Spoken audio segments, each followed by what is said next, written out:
Welcome to another episode of Pipe Surgery. We have another of your great questions, and this week's question comes from Zoe, who works for a SaaS marketing platform. Zoe's question is, what are your top tips in getting more deals to close this side of 2023? Simon, kick us off.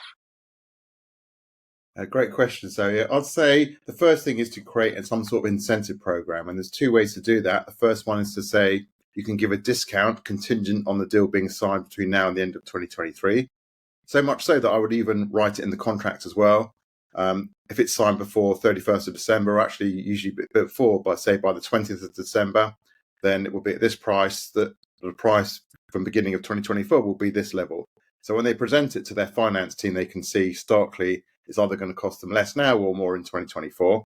So that to drive urgency that way. One thing I found to be quite effective as well is there's only 6 weeks left of the year, but to throw in those 6 weeks and sign a deal between now and the end of 2024.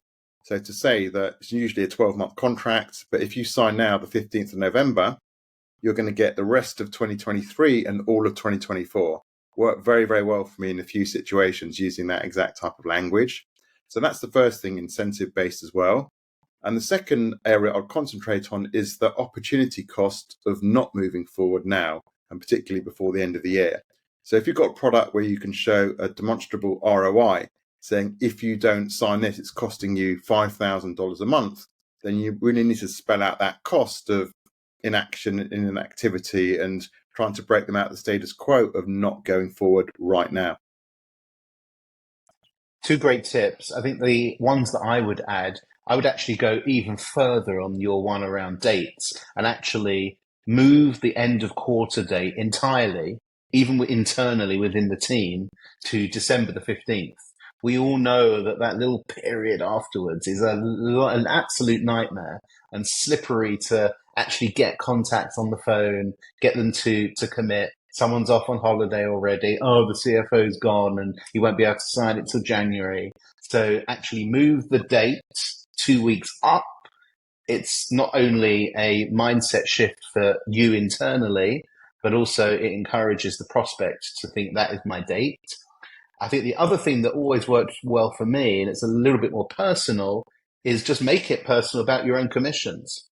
I know that sounds quite odd, but I have actually done that a few times where I've said to a prospect, I'm so close to hitting my 2023 targets and I'm going to get like this amazing bonus or I'm going to win the prize or whatever it might be. Do you think you can help me get over the line on that? And actually, if you've got a good relationship with your prospect, it's not going to work for everyone. They sometimes will respond positively. And it has happened a few times for me. So I do encourage you to do that. And negotiate. Just get into the trenches and negotiate. Make proposals, get counter offers, and like you say, get those concession items, incentives in play so that it really motivates them to take action and move forward and sign the deal. So Zoe, good luck with the last 4 weeks, not 6 weeks. And we hope that you hit those targets for 2023. And that wraps up another episode of Pipe Surgery.